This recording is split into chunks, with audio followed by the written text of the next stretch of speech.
Ayan guys, ang Pangit na mama ko. paparik ay gumagawa ng kulungan ng ano? Kulungan ng ano yun anak? Bibi. Ay, bibi. Kulungan daw ng rabbit. Kaninong rabbit? Me. Ay. Me. Me. Kay rabbit ni Cesar. Regalo ni Papa at Mama. Kasi magaling daw siya sa school. Ayan guys. Gumagawa po siya ng kulungan ng rabbit. So, ayan na po yung ano, maliit. Pwede mesa to. Pwede mesa. Pagka na ano na siya, Yeah. pag nanganak na yung rabbit, maggagawa ulit tayo ng ano. Bahay. Hindi ah. Kulong. Cesar, bakit gustong mo mag-alaga ng rabbit? Kasi pakiko. Ah, Cesar. Pakiko. Po. Gusto ko eh. Bakit? Cesar, ba't gusto mo mag-alaga? Maganda po. Wala na si... Ayan guys, gumagawa po si Paparik ng kulungan ng rabbit. Oh. Ganyan na po ang kanyang nagawa. Tamtaman lang muna. Rabbit po ni... Kaninong rabbit? Kay Cesar. Regalo ni Papa niya na rabbit. Kasi very good daw siya sa school. Nakikinig siya.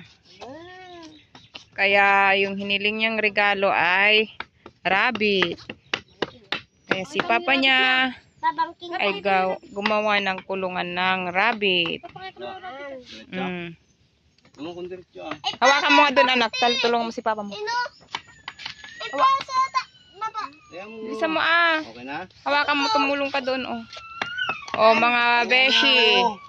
Helpnoy na si Papa nyo para mabilis matapos. At umaatik na.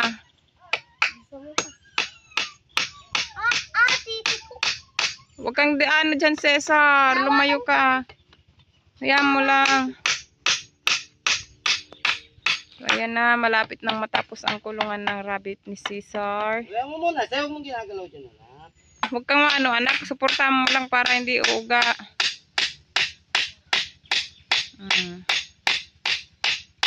Diba?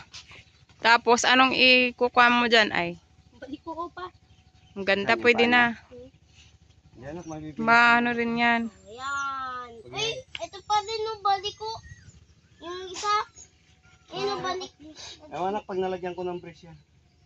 Ayun. Ay, pa! Alam ko na pa!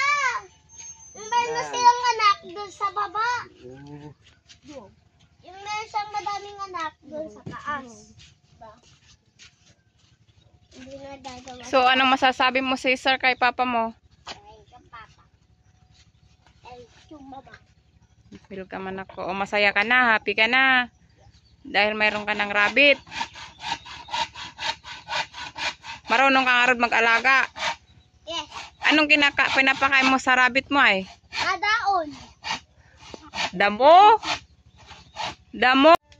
Lantik na. Yan. Tama yan. Sige pa. Sige pa. Sige. Sige pa. Yan. Top. Sige pa. Dito sa baba. Sa baba pa. Oops. Oh, yan. Ito pa.